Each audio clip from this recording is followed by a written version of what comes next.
muito boa tarde a todos. Boa tarde, Bruno Barros. Boa tarde, Vera Barroso. Você não estava aqui ontem, Não você estava estava. lá. Eu estava na Cidade do Rock, fui conhecer a Cidade do Rock, vocês viram, conversei com o Projota, foi bom demais. Boa tarde, gente. Gostei daquele rap também que ele fez, muito bom. Bom, enfim, no Sem Censura de hoje, nós vamos falar das fronteiras brasileiras, de segurança, de teatro e vai ter música, não é, Bruno? Quem seria a nossa primeira convidada? Música? É música. A gente começa com o Quarteto Cais. Elas estão finalizando o disco Entre Rios, produzido só por mulheres. E a violinista Karen Verten vai contar tudo isso pra gente no programa de hoje. Maravilha, estamos com Juliana Carneiro da Cunha, que é atriz da peça As Comadres, que vai estrear em São Paulo agora dia 5 de julho. E a supervisão artística foi de Ariane Moschine, que é a diretora do Théâtre du Soleil, lá de Paris. Muito chique. O cineasta Marcelo Pontes percorreu os mais distantes municípios brasileiros para gravar o documentário Fronteira da Grandeza, que a TV Brasil exibe hoje às 10h30 da noite. A produção revela os desafios do Brasil para proteger as suas fronteiras. O Marcelo vai contar os bastidores dessa viagem para a gente. Maravilha, estamos com o Rodrigo Pimentel, que é especialista em segurança, e ele está acabando de lançar um canal no YouTube para dar dicas de como se proteger numa cidade grande. Diretamente do BOPE, agora youtuber. Isso. Você aí de casa está super convidado a participar do programa. É só colocar a hashtag Sem Censura nas redes sociais. Maravilha, vamos começar com música. Eu sugiro que seja a roda. Mas é mentira, eu não sugiro nada, vocês combinaram e só coincidiu que eu adorei a roda quando eu ouvi hoje de manhã. Então, nós estamos com a Maria Clara no violoncelo, com a Renata Neves no violino, com a Tina Werneck na viola e com a Karen, que depois vai passar lá para conversar com a gente. A roda, por favor.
Não é uma gracinha?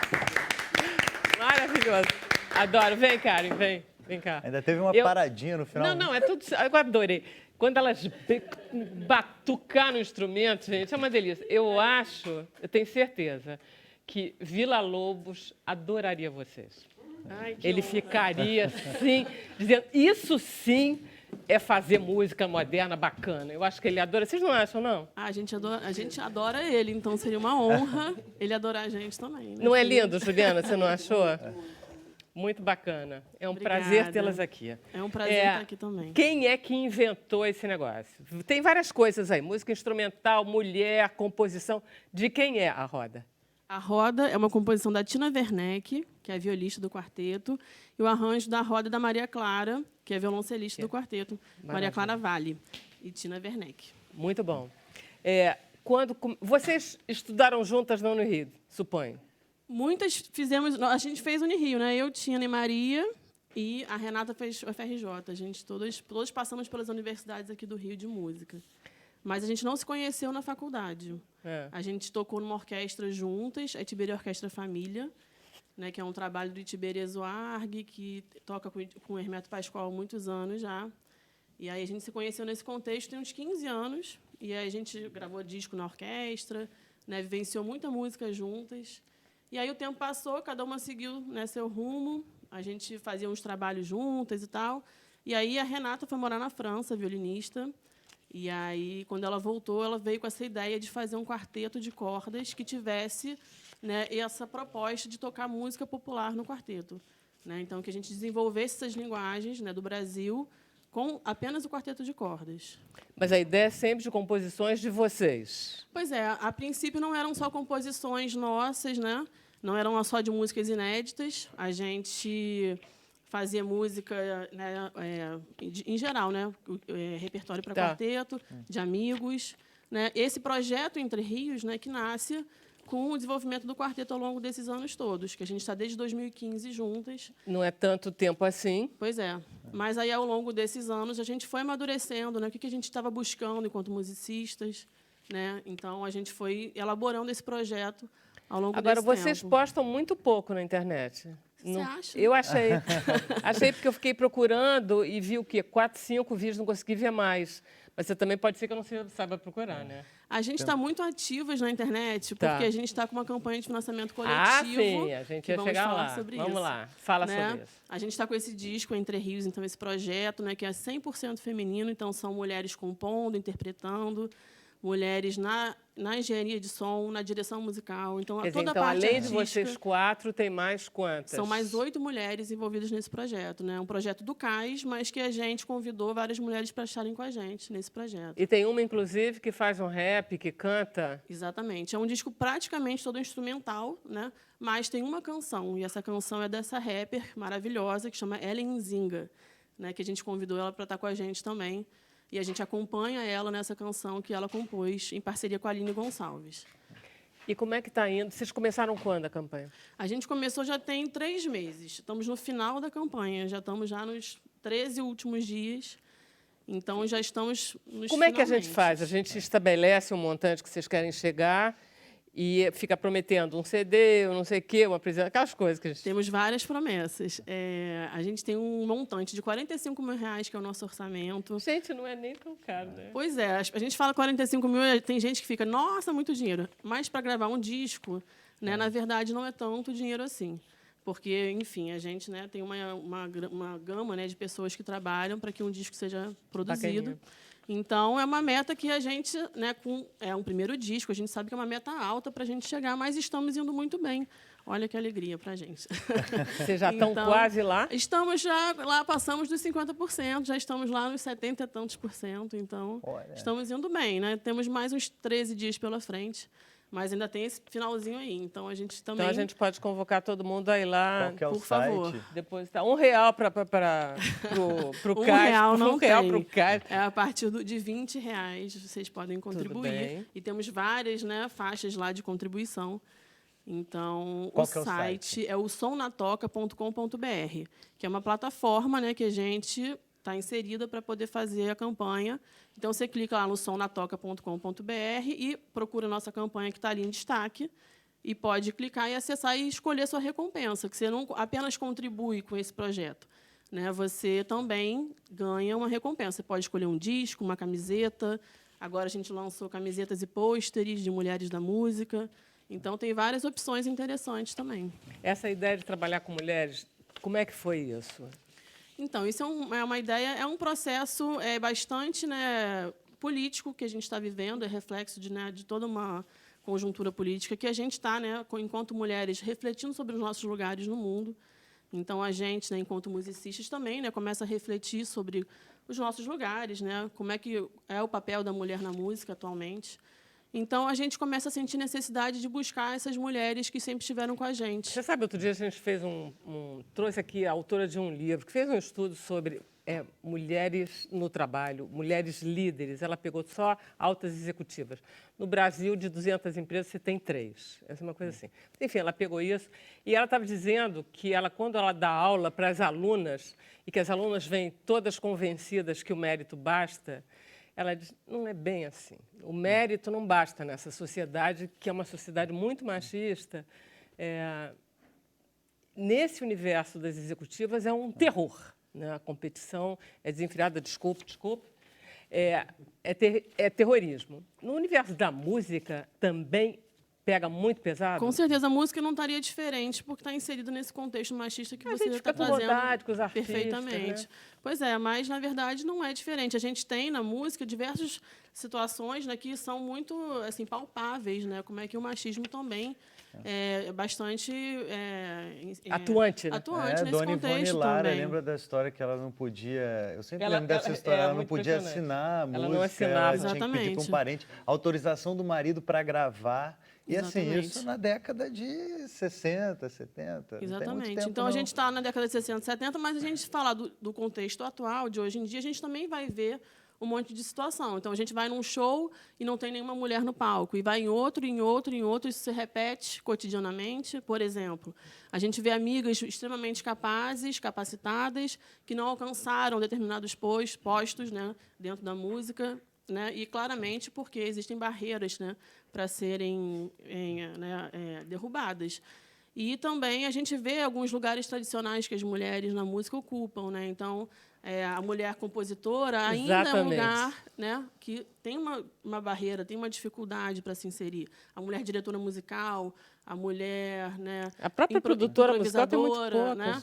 Então, tem vários lugares em que a mulher ainda precisa também, né, ocupar esse espaço. Então, Esse cais vira um oásis, né, para vocês, de vez em quando. Exatamente. Ficam... É uma transformação, e por isso que é uma alegria também. Né? É muito alegre esse projeto para todas nós que estamos envolvidas, porque é um processo interno e externo, né?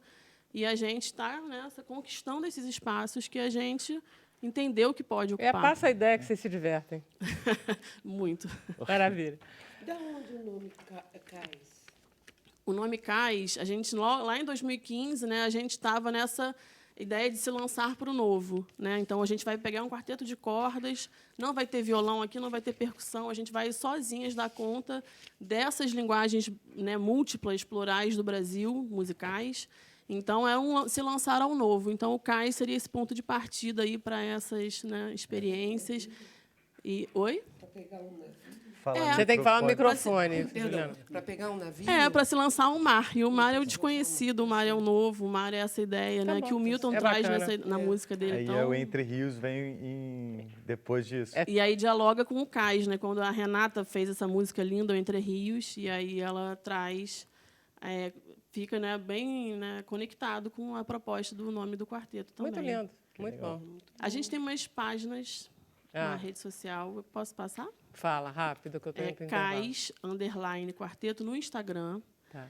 E no Facebook é facebook.com/quarteto de cordas Cais. Tá, mas no final vocês vão cantar, vai tocar mais um pouquinho. Tá ótimo. A gente vai fazer um intervalo rapidinho, a gente volta já com Rodrigo Pimentel.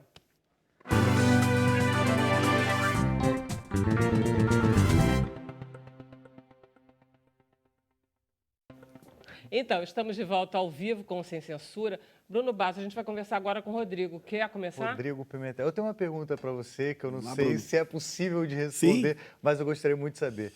Nesse momento, como é que a gente pode melhorar a nossa sensação de segurança, sobretudo para quem vive no Rio de Janeiro? Nossa, que dificuldade.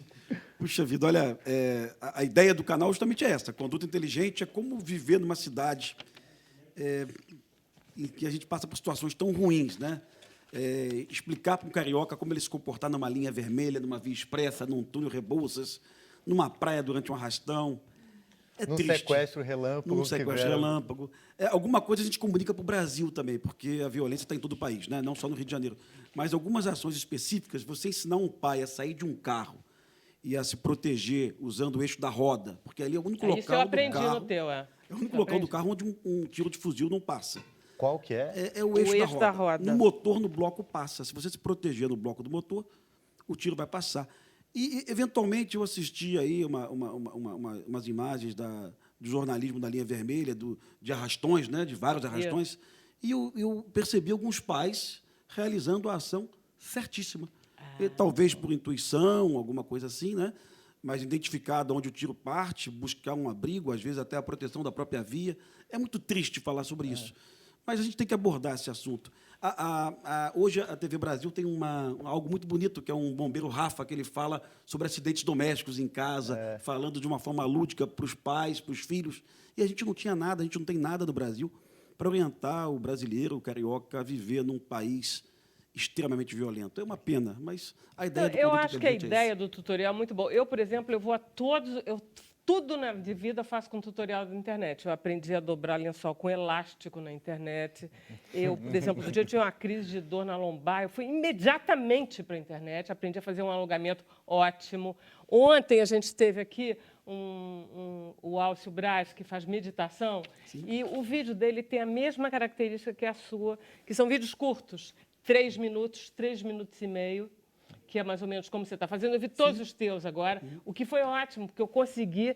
Você já fez o quê? Você já postou uns 9? Já postei 9, já tenho Né? 28 prontos, e a ideia é continuar. Porque não tem fim isso, né? A gente vai voltar para algum assunto eventualmente, vai comentar de novo.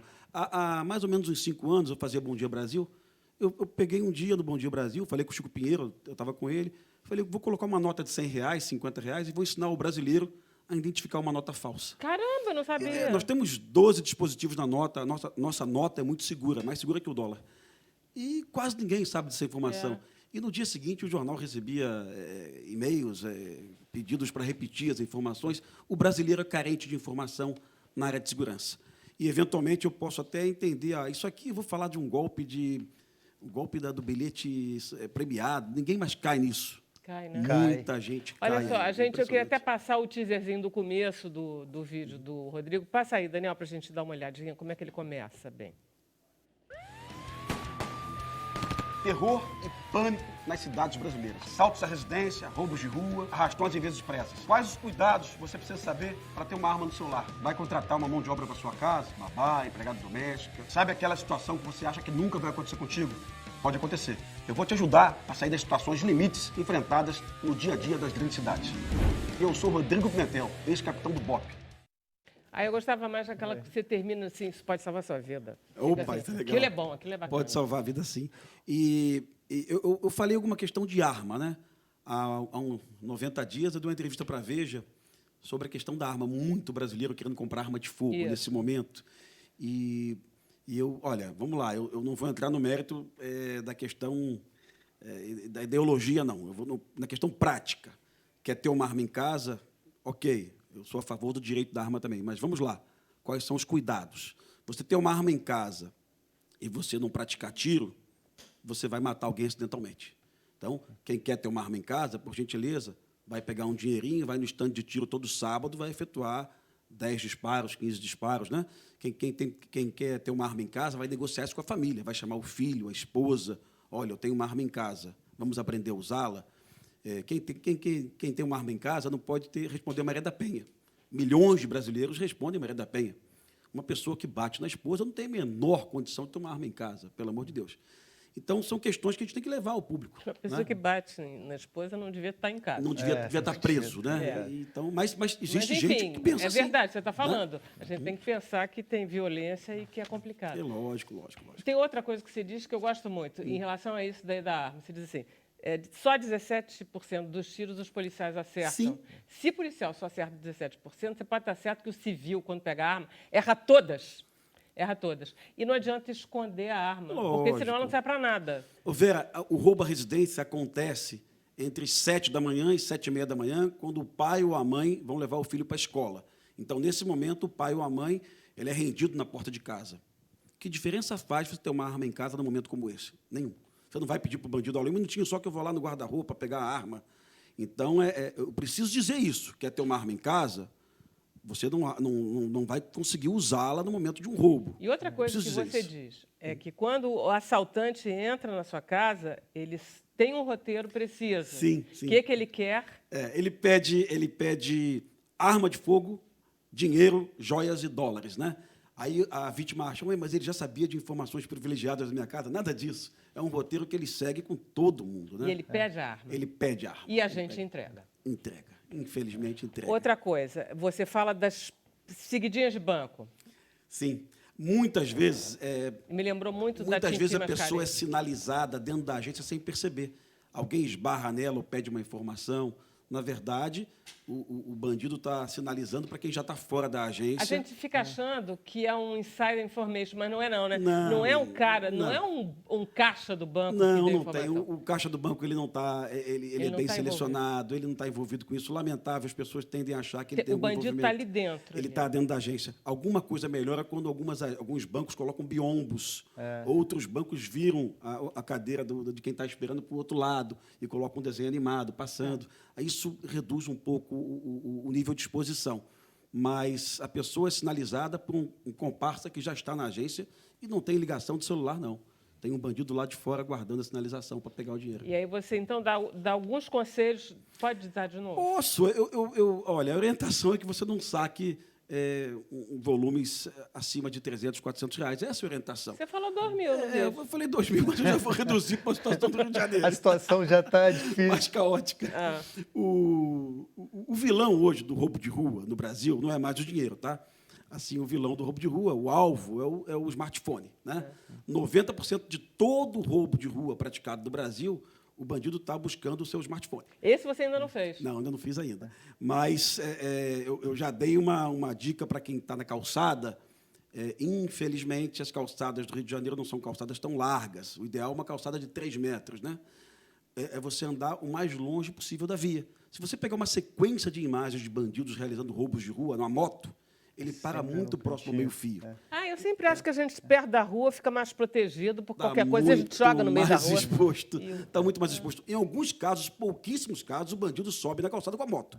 Mas é raríssimo. Então, se eu quero me proteger, eu vou buscar o canto. Agora, ficar com o celular na rua também nem Aliás, pensar. não pode, né? Nem pensar. Agora, olha que triste. Nós tivemos agora um empreendimento no Rio de Janeiro novíssimo, que é o Porto Maravilha, onde as calçadas são calçadas de 1,5 metro, né? A prefeitura não pensou nisso no Porto Maravilha. As calçadas deviam ser calçadas largas, para possibilitar até o walkability, a caminhabilidade. A iluminação do Porto Maravilha é toda voltada para a via. Ninguém colocou uma iluminação para a calçada, né? É tudo para prejudicar, para facilitar a vida do bandido. Você está Lamentável. postando uma vez por semana? Como é que 2 vezes por semana, e daqui a pouco eu vou começar a comentar. Existe demanda de perguntas e comentários que devem ser realizados. Muita curiosidade do brasileiro, curiosidade sobre fronteiras. Eu também estive na fronteira passeando, e o que acontece na fronteira reflete na cidade hoje do Rio de Janeiro, né? Só ontem a polícia da Argentina conseguiu apreender 1.000 fuzis que vinham para o Rio de Janeiro. Olha que interessante. E muitas das vezes o brasileiro diz assim: temos que encher a fronteira de militares, policiais. Mas olha, primeiro, é inviável você guarnecer uma fronteira do tamanho da brasileira. Só na fronteira de Tijuana para Monterrey são 16 mil policiais americanos. E passa cocaína, passa arma de fogo, passa gente, né? É impossível a gente guarnecer nessa fronteira. Mas eu posso guarnecer, sim, as rodovias. Eu tenho a BR-262, que vem de Rio Branco. Eu tenho a BR-364, que vem de Mato Grosso. Tem que fazer postos de... E a cocaína e a arma, ela procura uma grande cidade. Ela procura Rio de Janeiro, São Paulo, Belo Horizonte. Ela procura o mercado. Isso é engraçado, que eu até vamos conversar depois sobre esse negócio da entrada, que você fica achando que a fronteira entre Bolívia e Brasil, no Rio, ela é mais peneirada do que aqui. Mas não é. Foz do Iguaçu é muito mais perigosa. Lógico, e Foz do Iguaçu passa algo perigosíssimo também, que é o cigarro, né? Porque muitas vezes a gente pensa assim, o problema é a cocaína e a arma. Hoje em dia, o Comando Vermelho e o PCC boa parte da receita é obtida Estão através da lavando. venda de cigarro paraguaio. Isso é preocupante e a polícia não está tão atenta a isso quanto deveria estar, né? Rodrigo, tem uma pergunta da Cláudia Colares, uma telespectadora nossa, chegou agora pela internet. Ela quer saber, você falou das armas nas cidades e na zona rural. O que Olha, você acha? Filosoficamente, eu sou a favor de arma em casa, desde que você tenha cuidados e Mas treinamento você é específico. policial de origem, lógico. você sabe a questão- atirar. É questão de Meu pensamento pai era libertário. militar, Sim, tinha sim. arma em casa. Mas Mas a pessoa que tem arma em casa na zona rural, ela está mais segura? se ela não tiver treinamento, ela não está segura. Se ela não treinar, essa arma vai facilitar um acidente doméstico, vai matar um inocente. Com certeza. É perigosíssimo. No campo ou na cidade, você quer ter uma arma, você tem que ter treinamento. É igualzinho o motociclista. Se ele não passar na prova de habilitação, se não tirar o CDH, ele vai se machucar com a moto. Então, eu concordo, a pessoa tem a arma, mas eu peço que ela tenha muita cautela e muito treinamento. Se não tiver, e é caro, é melhor que não tenha arma nenhuma. Me diz uma coisa, qual é a diferença entre pistola e revólver? Desculpa O ignorar. revólver é aquele que tem um tambor e a ação é mecânica. A Tá. pistola tem aquele carregador. 9 milímetros, a pistola, aquela coisa mais moderna. O revólver tem 6 tiros, a pistola tem 14, 15, 16 tiros. Tá? É muito mais poderosa a pistola. Tá? Hoje em dia, as pessoas não estão mais comprando revólver, não. Quase todo mundo está Tá. comprando pistola, que é perigoso também. Tá? Muita atenção. Ok. Ô, Rodrigo, você sempre foi um cara de televisão, falou muito bem e agora você está Continua. virando... Tá aqui na TV também, mas agora youtuber. Você está gostando Olha só, disso? eu estou adorando, gostoso demais. Eu estava fazendo um filme, eu terminei um filme com o Marcos Palmeira, com a Bianca Comparato. que Ah, é você vai sair agora, Intervenção. né? Intervenção, não é isso? É um filme sobre o fracasso das UPPs, né? É. O brasileiro acreditou muito no UPP, o carioca também, mas a UPP foi um fracasso total. Dezenas de policiais morrem nas UPPs hoje, lamentável. A UPP foi abandonada pelo poder público, pelo município, principalmente. E nesse momento, um amigo da produtora Média Bride, Pimentel, vamos fazer alguma coisa para dica de segurança? E eu falei, mas será que tem espaço para isso? A gente começou a buscar na internet pouquíssimas informações. Nos Estados Unidos tem muitos tutoriais Tá. e no Brasil não tinha nada, quase nada. Vamos fazer? E está sendo uma experiência muito gostosa, muito bacana. Eu achei uma ótima ideia. Qual que é o nome do canal mesmo? Conduta Inteligente, Rodrigo Pimentel. Tá? Fique vivo. Fique vivo e compartilhe. Maravilhoso, Rodrigo. Vamos conversar com Juliana Carneiro da Cunha. É um prazer enorme que eu tenho de vê-la aqui. Você sabe que eu estava lá nas Lágrimas Amargas de Petra Foncante quando a Juliana estourou no cenário teatral brasileiro, em que a gente ficava encantado. Primeiro que a peça era o máximo, né, Juliana? Era. Era um momento da Fernanda Montenegro Extraordinário. com Renata Sorra, mais extraordinária ainda. Os figurinos da Calma, Mimina, Martim. era Mimina, não era, não? Era Calma. Calma, era Calma. A direção, enfim, tudo era lindo. E você era aquela figura, era uma coisa de uma beleza, porque você não tinha texto, Não. era um corpo lindo em O cena. personagem não tinha texto. Ela não é que ela fosse muda, mas Não, ela não era muda. Não, ela, não tinha ela, texto. ela fazia uma ligação entre os personagens. Foi E É ainda se Celso marcou Nunes a que Vera. dirigiu, hein? E deve ter sido, eu não vi, mas deve ter sido muito boa, porque te marcou uma personagem Não, sem mas essa texto pra não, você. não foi só Não, a mas mim. foi uma Foi um acontecimento. acontecimento. Foi Celso aquilo. Nunes que dirigiu, e eu conheci Celso quando eu era ainda muito menina. Foi ele em que te São chamou, ele Paulo. sabia que você podia dar aí conta. ele- Ele ele que me inventou conhecia. o papel, porque na peça Não, tinha. a Marlene existe. A Marlene é existe um na personagem peça. que é a secretária, Tá. desenhista, modista da Petra. E E ela, ela não fala palavras ditas com a boca e o som. só o corpo. Ela fala de outro jeito. Era Falava mesmo, mas sem... Sem abrir a boca. Mas, enfim, inesquecível, você sabe disso, qualquer pessoa. Todo mundo te diz isso. Ainda, não é? Foi porque foi a passagem da bailarina para atriz. Porque Eu Isso. comecei dança com 7 anos, fui para a Europa com 19, emancipada, porque na época não podia viajar, né?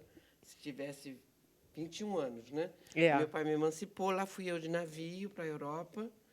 Meu pai era historiador, entre pela porta de Portugal, de Lisboa, e lá fui eu fazer a minha vida de bailarina.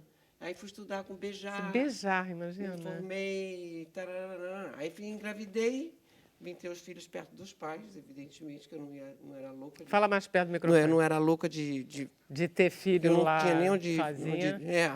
quer dizer, com Sendo o pai bailarina. do menino, mas não, vida de não estudante quis dizer. mesmo, estudante em Bruxelas. Aí vim bailarina. Já tinha sido atriz lá, mas saí daqui bailarina. E você, Então não era possível ser atriz, eu só era bailarina. você já estava com 2 filhos quando você fez a Marlene? Já. Mas ainda existia essa bailarina é bailarina, atriz é atriz, não se mistura. é Até uma hoje coisa... um pouco, né, Juliana? É porque as o coisas... nada mudou tanto É, na nossa vida enquanto eu estou na Terra, mais ou menos. Mais ou menos. Mais ou menos. É. Mas aí, você vai voltar para Paris para ir lá para Cartoucherie com a Ariane quando? É 10 anos? Porque você tem toda uma carreira aqui. E aí eu fiquei aqui, aí passei, aí ela não fala nada, mas ela é uma atriz promissora, ganhei um prêmio de revelação como atriz, numa peça onde não dizia uma palavra, então então também pode ser atriz, aí abriu as portas. Aí fiz Mão na Luva com Nanini, delícia. dirigida por Aderbal, uma peça do Vianinha, e voltei para a França com os meninos já crescidinhos e estou lá até hoje. E aí você foi trabalhar com a Ariane porque a Aí Ariane... eu tinha visto, quando eu estava estudando com o Bejar, eu tinha visto um espetáculo em 1976 chamado L'Âge d'Or, onde a Ariane, pela primeira vez, utilizou em cena as máscaras da comédia dell'arte, que eu não tinha a mínima ideia do que era isso. E lá fui eu assistir a peça e me apaixonei, enlouqueci, disse, um dia eu quero fazer parte disso, não é possível, um dia eu tenho que fazer parte desse lugar, porque era o Teatro do Soleil, numa peça esplendorosa, ao final da peça terminava com o sol nascendo por um efeito de luz, então você diz, mas eu estou aqui há quanto tempo que eu estou aqui? Aí era o efeito de luz, era o sol que estava nascendo. Sim, mas o tempo na Ariane é totalmente Então tratado. eu falei, aí foi em 76 eu pensei isso, senti isso. Em 90 eu entrei no Teatro Soleil, 14 anos depois, já com os filhos e tudo. E aí você conseguiu, inclusive, E tô lá há 30 o encantamento da Ariane para te dar um papel ótimo. Você foi a primeira brasileira. E se casar comigo. Aê. Muito linda, muito linda. E aí você foi a primeira brasileira a ser admitida, porque é quase isso, né? Não, admitida eu não diria. Eu tinha 40 anos, eu era muito mais velha do que todas as outras pessoas que estavam já nessa... Porque é uma trupe de jovens, de corpo e de energia. E a Rene está com 80 anos, mas é uma adolescente, né? Então, tem que ser, com ela na nossa frente, tem que fazer você, tem que ser jovem. Então, quando eu entrei, eu já era mais velha, já tinha vivido muita coisa, tinha realmente vivido muito... Mas ainda era uma bailarina. Era uma atriz dramática, trágica, ainda não era cômica. Depois é que eu fiquei cômica, mas na época eu ainda era bem trágica e o papel era Clitemnestra, que perdeu a filha, Não era exatamente matou o cômico marido ainda, e né? foi morta pelo filho, numa tragédia grega.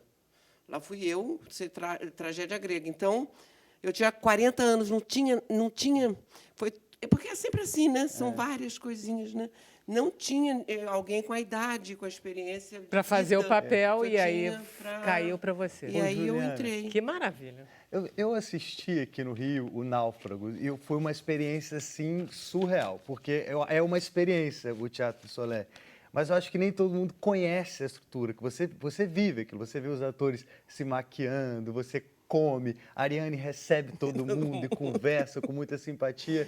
Para quem não conhece o Teatro do Soleil, o que é essa companhia? O dia todo é uma festa, todo dia é festa, todo dia é festa. Aí tem épocas em que não tem espetáculo. Aí o teatro vira uma máquina do tempo, eu adoro esse filme da máquina do tempo. O primeiro que, para mostrar que o tempo passa, era uma loja de moda que o manequim vai mudando. Eu me lembro perfeitamente desse filme, com Alan Ladd. Isso, e o Peter... não sei mais, não. Para mim, basta Alan Ladd. Isso, mas não, o outro era o Viagem ao Centro da Terra, era outro do Júlio Verne. Então, era uma coisa assim, você está ali e agora tem essas máquinas, quer dizer, a gente tem em cinema, conta tudo aquilo, tem até um nome em inglês, layout, onde conta toda a montagem de um espetáculo. Timeline. timeline. Se você visse aqui, o teatro só lá e muda, vira festa, desfaz, vira... Mas tem todo esse lado, ela introduz com quem trabalha com ela o sentido do sagrado do teatro. Não tem? Totalmente. Que você respeita o palco, você respeita o ator, totalmente. você respeita o ato de fazer teatro. Isso, Isso transforma as isso pessoas. vai para a sua vida, porque é Exatamente. uma lição de verdade extrema, né? Não é... É como se ela exigisse a verdade de vocês o tempo inteiro. A beleza, E a aí, bondade, quando a a gente caridade, vê a eles em compaixão, cena... o entendimento, a inteligência, a beleza... Tudo, o tempo todo, a coragem, intensamente. a atividade, a participação... o não... Agora, em compensação, é histórico, né? Falando assim, dá a sensação que vai ficar uma coisa chatérrima. E aí acaba que nunca é. E nesse espetáculo, inclusive, das comadres, você chora de rir. Do primeiro momento que você entra no teatro até o último momento que você sai. As pessoas choram de rir. Choram. E eu adoro, porque... Primeiro, é especialmente engraçado, né, Juliana? É muito engraçado. É especialmente engraçado. Depois você tem 20 atrizes em cena, só mulheres. E eu gosto, porque isso é da montagem original, você que viu, o fato de você conseguir pôr as 20 em cena. Tem as 5 aqui, as 5 aqui, que estão esperando a sua vez de entrar como um banco de reserva, né?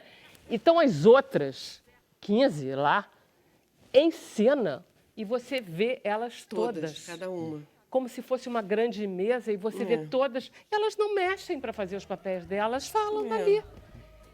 Eu fiquei muito... Não pode ter figurante, não pode ter figuração. Nunca. Você pode ficar quieta o tempo inteiro, não dizer uma palavra, mas você está em cena. Você está em cena. E você não é figuração. Então, as meninas enlouquecem, né? Todo mundo enlouqueceu. Eu tive essa ideia, trouxe a Rene para cá. Você que inventou depois que me essas, casei, depois que se casou. Tive a coragem que eu Você não faz casou muito tempo. quando com ela? Faz 3 anos. Lá na França. Lá na França.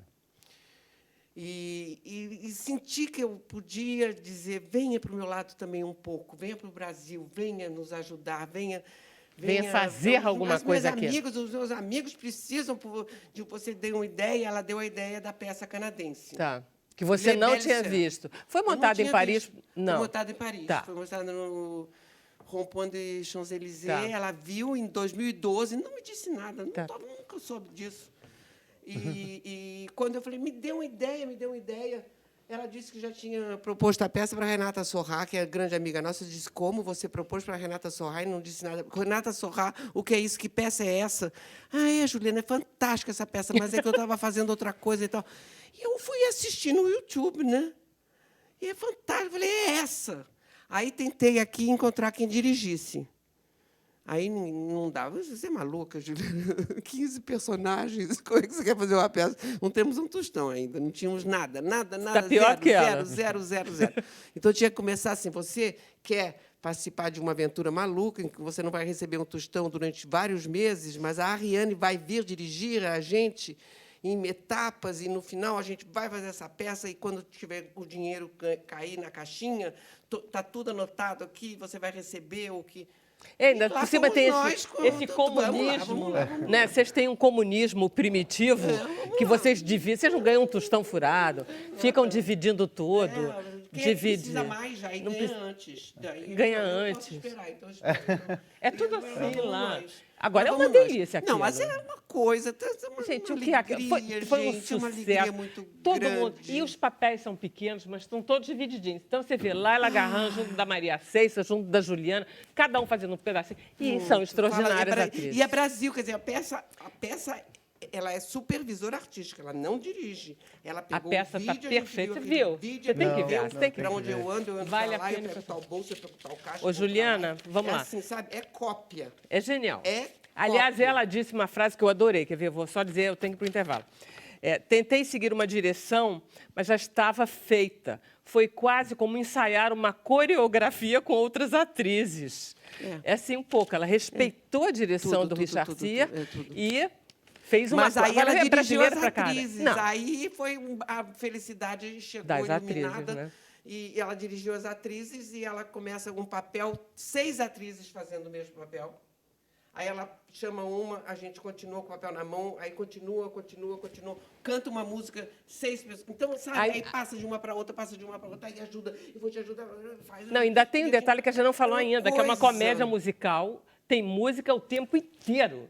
E as tem músicas são texto. tem texto, Era texto tem no música. início. Essa peça foi É uma escrita delícia. em 68. Nada mudou, minha querida. Essa peça foi escrita em 68. Eu tenho que ir embora, Em Vem, 68. Juliana, quando é que você estreia em Acredito. São Paulo? Eu estreio Dia 5, em que teatro? Sesc Consolação. Tá? Oba. Todo mundo tem que ir. Alô, São Paulo. Alô, Vale a São pena. Paulo. A gente se... tá? e fala, as pessoas choram no final. Elas Choram, dão muito risada durante a riem, peça. choram elas saem tudo. todas chorando. É uma beleza. Chora muito. Vamos para o intervalo rapidinho, a gente já volta.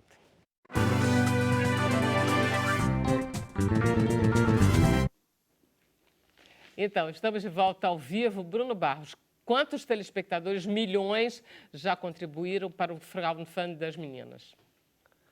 Ai, meu Deus, não sei, que responsabilidade. Será que a maquininha tá aí? Ó, depois vocês vão contar quanto é que evoluiu. Chegou a hora de saber o que você em casa está achando do programa. A primeira mensagem da Maria José, excelente esse quarteto de violinos. Ela amou. Próxima mensagem da Fernanda Santos, belo projeto de quarteto Cais, vem fazer um show no Teatro Rival. Olha aí o convite. Vamos! Vai lá para o Rival, o Teatro Rival aqui no Rio de Janeiro convidou. Eliana Moraes Tavares, quero mandar um beijo para o Quarteto Cais, música boa que nos remete às nossas raízes. Amei. Tem uma última mensagem da alegria. Angélica Nogueira, falando que o Rodrigo Pimentel é ótimo. E aí, Rodrigo? Você que está em casa continua participando do programa com a hashtag Sem Censura nas redes sociais. Mas calma que o programa continua. Ainda bem. Agora nós vamos conversar sobre o cinema, que nós vamos passar hoje à noite, né, Marcelo? Aqui na TV. Explica para mim tudo a respeito desse filme que vai ser exibido hoje. É 11 da noite, eu anotei, peraí, eu tenho. Você sabe tudo? 10h30. 10h30, aqui na TV Brasil. Na TV Brasil. Pois é. De onde saiu esse filme? Então, esse é um filme de pesquisa, na verdade, né, de uma universidade americana. E aí um cineasta americano, Dodge Billingsley, me chamou para ajudar eles a produzir isso aqui no Brasil. E é um filme sobre as fronteiras do Brasil, porque o Brasil atrai muita curiosidade pela sua dimensão, né? E a fronteira da Amazônia e vários pontos são lugares inatingíveis quase, né? Então, a gente saiu viajando pelo Brasil para poder registrar alguns pontos apenas, porque, obviamente, não dá para cobrir tudo, né? E tentar entender a dinâmica, o que acontece nesses lugares, né? O Dodge, que é o diretor, Dodge, como é que é o nome? Billingsley. Billingsley. Billingsley. Billingsley. Ele já tinha um estudo feito, ele já tinha se debruçado sobre o problema das fronteiras no Brasil, ou ele veio meio tipo, tenho que ver tudo e aí depois eu chego a alguma conclusão? Não, Como é que você achou ele? Ele estava bem embasado, né? Fez uma pesquisa. E agora é claro que a natureza de documentário, a gente vai descobrindo as coisas e fazendo decisões ao longo do caminho, porque as coisas vão mudando, né? Naturalmente. Então, a gente teve um apoio muito essencial, na verdade, do Exército Brasileiro, né? E até porque as fronteiras são guardadas pelas Forças Armadas, né? E aí eles também nos orientaram quanto ao que acontece, aonde acontece, o que é mais importante, né? O que estava se passando atualmente, né? E eu achei muito interessante, porque a gente aprende muita coisa a respeito de fronteiras e de segurança nesse filme. Porque, por exemplo, tem todo o projeto da Calha Norte, isso são coisas que reatualizam o teu conhecimento, que vem de 88, que é coisa do governo Sarney, que já é um momento de democracia no Brasil, ou seja, você tem a presença do Exército no momento mais interessante de história.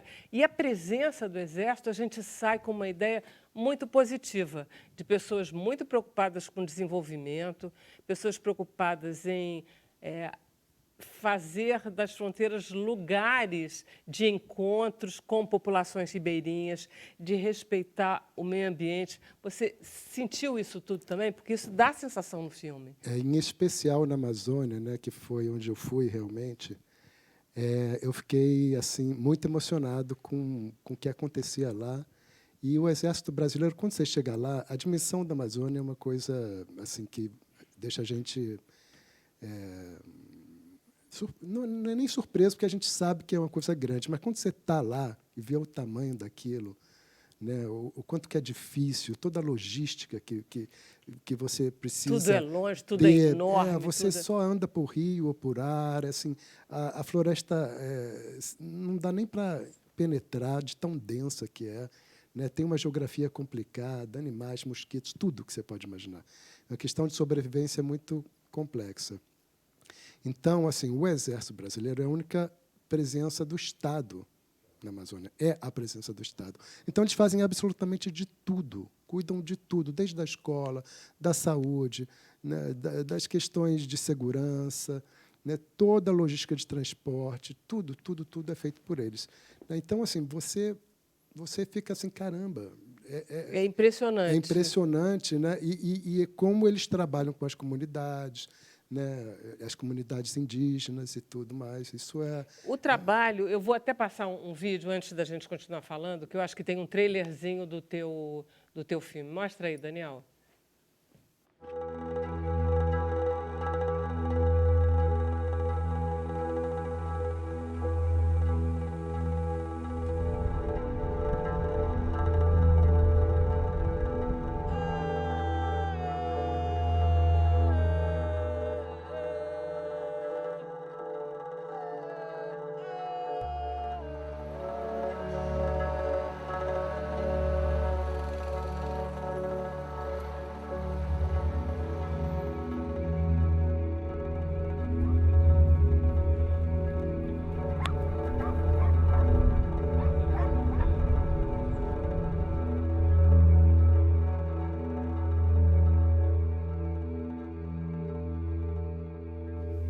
É lindo. O filme começa, imagens. ele é muito didático no sentido que tem informações precisas. Verdade. Tem mapas. Então, ele começa explicando que tem 10 mil quilômetros de fronteiras, Isso. o Brasil todo, quer dizer, é enorme.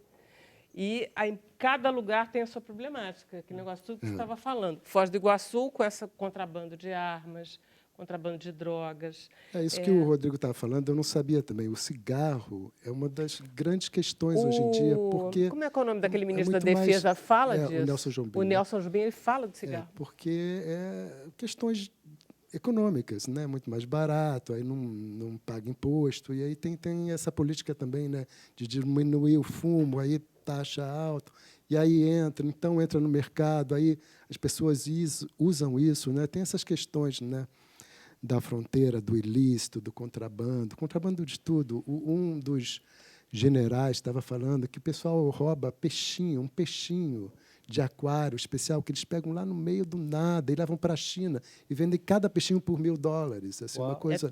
É tudo especial, assim, né? Você entra. E você entra em contato. Bom, tem muito mapa, então fica muito claro, porque tem mapas, tem muita visão aérea, tem muito dado, sempre, e tem os acontecimentos humanos. Tem as cidades que são comuns, Uruguai, Brasil, e tem os casamentos, tem a fronteira como uma zona viva de contato. É tudo aquilo que é perigoso e lindo. Ele é contato, é encontro e é um horror, porque tem morte, tem contrabando. No meio lá da Amazônia, tem um cara que conta do barco que chegava para pegar cocaína e que o exército teve que intervir. As coisas... assim, enfim, a questão da droga é uma questão mundial, né? E o Brasil, com a fronteira que tem, a gente é vizinho de países produtores de droga e, obviamente, é um caminho A gente está com Peru, Bolívia e Colômbia, né? Passa por aqui. Agora, isso é uma questão complexa, né? A questão das fronteiras é interessante também, que as fronteiras, elas delimitam a nossa identidade também, né? E, ao mesmo tempo, se mistura, né? Essa coisa do casal que se conhece, e para eles tudo é muito natural, e essa fronteira ela começa a desaparecer também, né? Porque a pessoa não sabe dizer se é brasileiro, se é uruguaio.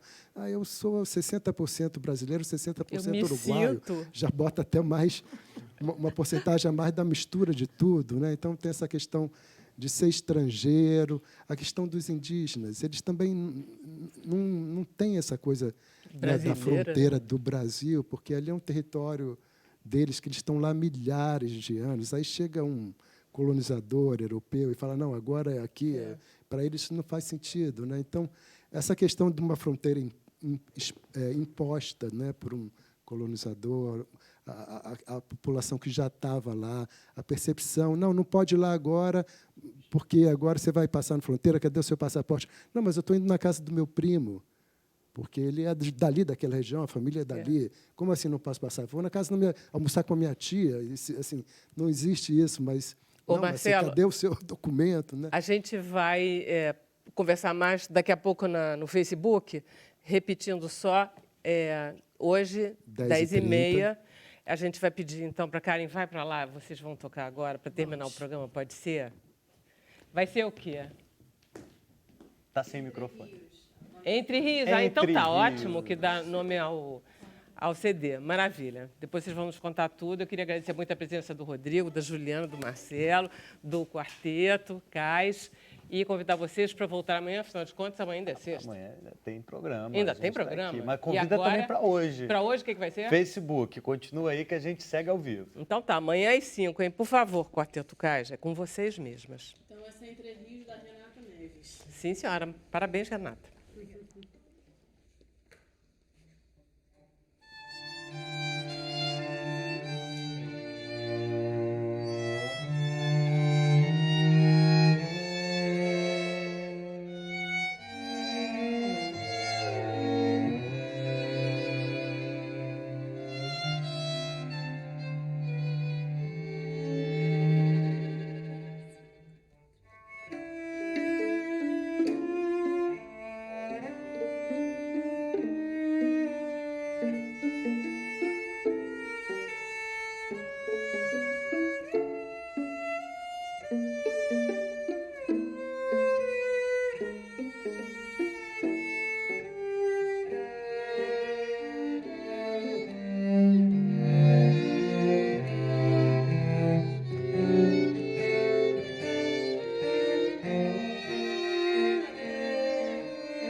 Volta, Karen, para cá, volta, que a gente aí... Vamos lá, Bruno Barros. Temos as mensagens aí, Daniel, para a gente rodar aqui na nossa tela. Estou sabendo que tem 4 mensagens, tem pergunta para o Rodrigo. Vai passar, vai entrar agora. Tem pergunta para você, hein, Rodrigo? Você prepara aí. Perguntas difíceis. Sônia Dias, aí, elogio. Só tem elogio aqui. Sônia Dias diz que o programa está ótimo. Pode rodar. Vai, Yara. Mas que o programa está ótimo também. Obrigado. Glória, estou assistindo. Parabéns, meninas. Não precisa ser tão aí rápido, tem o Yara. Elvio. Volta lá. O Elvio fala, poder ter acesso às armas não é solução para o problema da segurança. Pelo contrário, no meu entender, só agrava. O poder público deve arcar com a segurança da população com o pessoal treinado e capacitado. Direito de resposta. Eu concordo com ele. A arma em casa, com certeza, não é algo positivo, não. Mas meu debate é na questão filosófica e de que o Estado não pode proibir uma pessoa ter arma em casa, como o Estado não pode proibir você de praticar um aborto, como o Estado não pode proibir você de fumar uma maconha. Então, o Estado libertário é isso. Liberdade, inclusive, para você ter uma arma em casa. Agora, quer ter uma arma em casa, fique sabendo que não é uma ferramenta inteligente para proteção do lar.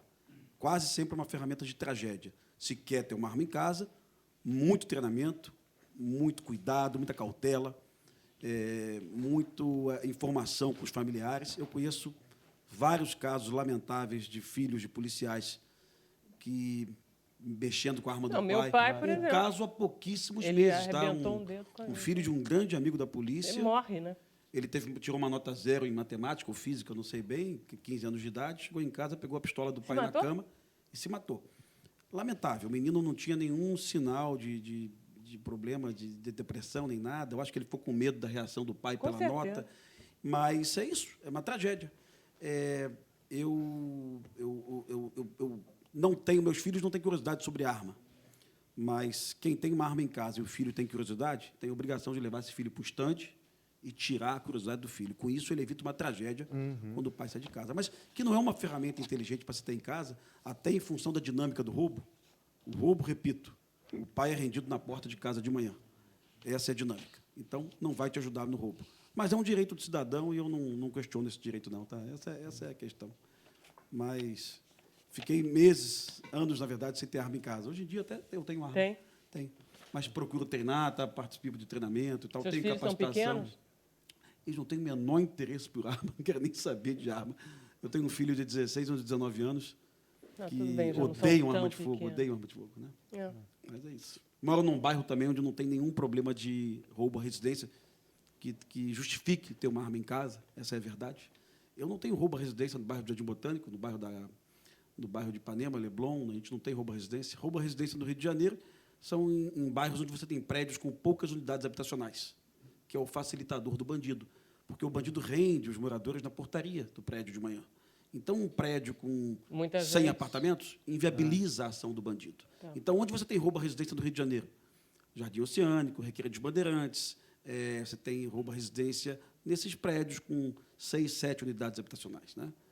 Bom, mas é isso. Mas não fique com medo, não, tá? Se você mora num prédio desse, tenha lá um porteiro bem treinado. Eu não sou medrosa, não. O meu tem 18 andares, graças a Deus. Não vai ter nunca lá. Jurema Brum Barreto, parabéns ao Rodrigo pela fala esclarecedora sobre segurança. Sucesso no seu canal e o tragam sempre ao programa. Obrigado, Jurema. Está convidado. Obrigado. E aí tem mais uma pergunta, pode rodar. Travou. Aí, rodou. Josenildo, boa tarde, Rodrigo Pimentel. Eu moro numa área de risco. O que fazer para me proteger dos tiros da polícia e dos bandidos? Quando ocorrer um evento desse, acontece de uma hora para outra. Olha, Josenildo, a melhor opção sempre é você deitar, tá? Identificar a origem do disparo. Eu sei que é muito difícil. Você pode identificar em função de uma informação visual, ou então do próprio som. E a primeira ação é deitar. Correr é quase sempre um equívoco. Correr, você pode confundir um policial estressado, mal treinado. Correr, você está com o corpo mais alto, mais exposto ao tiro de meia altura, que é aquele tiro de 1,20 m, 1,30 m. Então, eu exercito isso. Eu escuto um tiro no Rio de Janeiro, eu deito. Vocês já passaram por alguma situação que necessitou algum treinamento básico de segurança, você, Karen? Eu já passei por situação de violência, né? De estar na rua e começar um tiroteio, com certeza. Já Você passei se jogou no mais de chão? uma vez, inclusive. Você jogou no chão? Eu me joguei no chão. Eu sou a Eu acho que primeira tem a se uma, jogar. assim. é uma reação um pouco inevitável, né? que a gente- Porque eu, particularmente, já tenho essa reação muito imediata. Parece covarde, mas é o certo Pois ser é, as feito. pessoas, em geral, né, ficam tentando ver o que está Não, acontecendo. Você, Marcelo? Eu ainda não passei, graças a Deus, mas eu ouço tiros por todos os lugares do Rio de Janeiro, né? Infelizmente. Barulho de tiro é um Barulho tiro de com o qual tiro é uma a gente coisa reconhece comum, fácil, né? né? O carioca e- reconhece. o carioca já reconhece, eu não sei dizer qual é a arma, mas É tiro. é A tiro gente sabe que é e a tiro. gente já fica assim. Rio de Janeiro é sui generis. Nós temos jovens que morreram em salas de aula, assistindo aula de matemática, no CIEP, na Pavuna, e o projétil acertou o menino dentro da sala de aula. Nós tivemos pessoas no apartamento em Copacabana baleadas também. Tem um caso antigo na Avenida Atlântica, que teve uma bala perdida e uma senhora morreu na Sim, Avenida são Atlântica. vários A bala casos. fez uma curva absurda para Muitos chegar. casos. Teve um caso na Praça 11 de uma pessoa dentro de um circo assistindo um espetáculo circense e o projétil perfurou a lona do circo e matou esse senhor. Então, é uma cidade triste. Né? Viver no Rio de Janeiro é algo triste. E a gente tem que ter Complicado. alguma A Juliana vive entre Rio e Paris. Pega o microfone para responder. Você vive entre ou você já está vivendo mais no Rio? Já tá Não, eu moro na França, moro em Paris. Mora lá, né? Mas tenho vindo com mais frequência. Você de uns anos sente pra muita cá. diferença? Porque a França tem problemas específicos em termos de segurança. né? Tem. Tem um problema com terrorismo, o que a Tem. gente não tem aqui. E a gente tem... Você transita bem nessas duas coisas, né? Eu nunca, infelizmente, nunca passei. Precisou? Muito jovem, com meu filho pequenininho, me roubaram um colar em Copacabana, um colarzinho, uma correntinha, enfim. Foi a única vez que eu tive de mais perto. Mas não, nunca tive, felizmente. O Rio de Janeiro ele é muito peculiar. Sim. Aqui nós temos, além da questão dos números da violência, que não são razoáveis, são muito ruins, nós temos a questão da percepção também. Eu viajo o Brasil todo, eu viajo para Manaus, para Boa Vista, para Porto Alegre, eu converso, às vezes, com gaúcho, com amazonense, e eles têm uma imagem do Rio de Janeiro muito ruim. Eles imaginam que o Rio de Janeiro é um constante arrastão nas ruas. Gente, os meus amigos, minha família toda, não vem para o Rio de Janeiro. Eles dizem, eu não vou para o Rio de Janeiro, é muito perigoso. Ou então chegam no Rio de Janeiro e dizem assim, como é que eu faço para sair daqui? Qual é o ônibus, qual é o táxi que eu pego? Eu digo, não, sai na rua. Na rua não sai. Mas a verdade é que hoje, algumas áreas do Rio de Janeiro, você está dentro de uma bolha de segurança bem interessante. Eu caminho na Lagoa após a morte do Dr. Goldman, né? Com total segurança. Assim, A Lagoa Presente. É a Lagoa Presente. Você não tem relato sequer de roubo de bicicleta na Lagoa nos últimos meses. Então, E agora se expandiu, tem Ipanema, Leblon, sim. Copacabana. Mas na Lagoa, Mas a ação precisou é muito morrer, né? mais... Porque o que tinha de assalto ali, né, Rodrigo? Não era brinquedo. Na Lapa, nós tivemos 3 homicídios em 2010, depois nós tivemos a Lapa Presente, também a situação da Lapa ficou bem melhor, em uma área específica da Lapa também, não toda a Lapa como um todo. Mas, então, nós temos algumas bolhas, algumas ilhas de segurança no Rio de Janeiro que você pode conviver ali. Eu não tenho problema nenhum de deixar meu filho caminhando na Zona Sul, mas, sinceramente, eu não gosto de transitar no Rio de Janeiro e em alguns bairros eu fico, de fato, preocupado. É uma preocupação. Imagina carioca quem mora como lá, todo. né? Que é um problema, né? Porque aí mostra a cidade, como é que Sim. são cidades, é Cidade mais de uma partida, cidade realmente. na mesma, né? Cidade Então a gente tem um lugar que tem segurança e outro que não tem segurança, só que a população, todos nós somos cariocas, né? Agora alguns E têm é direito tudo, à aqui é segurança e muito outros não. misturado, né? Ao contrário de São Paulo, que é totalmente zonas isoladas. Você pode Eu fechar moro- os jardins e não vai acontecer nada. Eu moro em São Conrado, que tem a Rocinha, e há um tempo atrás estava maluco todo E dia às 6 da manhã, tinha isso tiroteio, não é e você ruim, não sabia se ia engraçado. conseguir chegar aqui no trabalho, você ficava assim, É. sem saber. Você tinha você tem ainda uma distribuição desproporcional do policiamento. São Gonçalo, nós temos 1.200.000 habitantes, um único batalhão da Polícia Militar com 700 homens. Então, uma média de um policial para cada 1.000 habitantes. Né? Não dá, né? Aí você chegava em São Conrado, Leblon, Ipanema, a média de um policial para 250, 300 habitantes. Então, o Rio de Janeiro, o poder público favorecia algumas áreas nobres da cidade com mais policiamento. Mas são regiões turísticas, eu sei, entendo isso. É importante o policiamento numa região para promover o turismo, mas também é importante o policiamento Para o numa cidade cidadão, dormitória. Né, óbvio, evidente. óbvio. Olha aí, tem paulista querendo falar, é a Cris, ela fala, que bom, sou de São Paulo, peço às comadres, que dias e horários? É no SESC Consolação, correto? Isso. É isso, é no Sesc Consolação, de 5 de julho a 28 de julho, sendo que começa numa sexta e depois fica de quarta a domingo, 3 semanas. Você sabe o horário? Sexta e sábado é às 9, domingo é às 6. Tá. Eu imagino que quarta, quinta, sexta e sábado, porque eu não vou ficar Acho mais melhor- do que os 3 primeiros dias, e depois eu vou voltar. Depois você vai voltar. Mas eu é acho que melhor é dar isso. uma olhada no site do Sesc da eu Consolação acho para que conferir os Esse horários, teatro né? é incrível, é muito legal esse Sesc Consolação. É Sesc Consolação. É. Vai ser ótimo. Todas as meninas foram. Não. Algumas Tem ficaram. 3 atrizes, cantoras que não estão podendo nos acompanhar para São Paulo, então tem 2 novas comadres. E com isso a Riane está chegando agora, vai ensaiar conosco 4 dias e vai voltar para a França. Nossa, que coisa deliciosa, né? A Ariane aqui vindo só para ensaiar você, já imaginou? Preocupadíssima. Também muito preocupada, porque é verdade. Ela é porque- seríssima, né? Não, põe séria mesmo. Sim. Eu li aquele livro dela, que é A Arte do Presente, que quer dizer, não é um livro dela, é uma entrevista com ela. É. E ela fala muito da disciplina. Muito, muito. A dificuldade é essa, é você ter que repetir. Eu, quando eu eduquei meus filhos, eu detestava ter que repetir. Eu dizia, eu só digo uma vez, porque ficar repetindo é muito chato. Ela E também? educar é repetir. É. Tem que Tem repetir, jeito. porque a gente... E repetir- 55 treinar. anos que esse teatro existe, minha gente. Repete numa boa. 55 anos que existe com as mesmas leis. A as Cirleia mesmas- Aleixo continua? Eu tava muito- Cirleia tá com a gente. Muito bom. Cirleia tá com a gente, graças a Deus. Cirleia não pode faltar, Cirleia não pode. É uma Itália grande também família. não, a mãe e a filha, não podem, de jeito nenhum. Ô, Juliana, é uma grande família lá, todo mundo, vocês? Lá no Soleil? Soleil. É. Vocês não se encontram só para ensaiar, tem uma vida social também. Não, assim, quando você está trabalhando, você pode começar a ensaiar às 9 da manhã e terminar às 6 da tarde. E quando vai chegando mais perto da estreia, você pode ficar lá até às 10 da noite ou até meia-noite. Então, você está convivendo o dia inteiro com as pessoas porque você está trabalhando. Depois você convive porque você está atuando com essas mesmas pessoas. Você chega às 3h30 da tarde no teatro, a peça começa às 7h30 e termina à meia-noite. Quando a gente está de férias, a gente não quer se encontrar, não. Chega, né? Enjoa. Férias, existe essa palavra. Gente, eu adorei o programa, foi muito bom. Muito obrigada, as meninas. Você vai telefonar para avisar. No próximo financiamento coletivo, a gente vem mais cedo, né? Ok, Marcelo, a gente se vê hoje à noite, então, na TV Brasil. Juliana, foi um 10h30. prazer. Volte mais frequentemente. Rodrigo, sucesso aí, hein? É importante assistir, tá? Todo mundo tem que assistir isso aí, tem que conhecer o problema da fronteira. Ali começa o problema da violência urbana nas grandes cidades. Exatamente, porta de entrada, né? Todo mundo que tem olho azul, usa roupa azul. Vai decorrência, né? A gente volta amanhã, 5 horas da tarde. 5 da tarde, até amanhã. Parabéns.